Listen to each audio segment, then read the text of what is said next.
ভিকি কৌশলের ছবি 'ছাবা' বক্স অফিসে সাফল্যের পর সবাই একটি ভালো ছবির জন্য অপেক্ষা করছিল।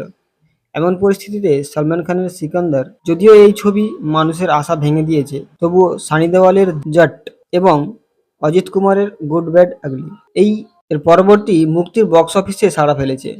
দুটি ছবি বক্স অফিসে দুর্দান্ত ব্যবসা করেছে। দুটি ছবির আয় জানা যাক। 'জট' এর বক্স অফিস কালেকশন মুক্তির প্রথম দিনেই প্রায় 9.5 কোটি টাকা আয় করেছে।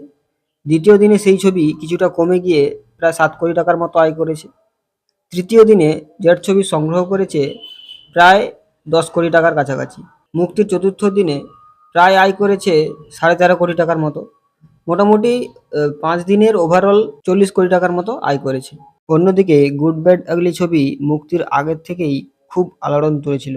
প্রেক্ষাগৃহে আসার পর এটি সানি দেওয়ালের 'জট' ছবির সঙ্গে সংঘর্ষে লিপ্ত হয়। কিন্তু তা সত্ত্বেও 'গুড ব্যাড আগলি' এর বক্স অফিস কালেকশন পারফরম্যান্স কিন্তু অসাধারণ। প্রথম দিন এই ছবি প্রায় 29 কোটি টাকার মতো আয় করেছে এবং দ্বিতীয় দিন এই ছবি 15 কোটি টাকার মতো আয় করেছে।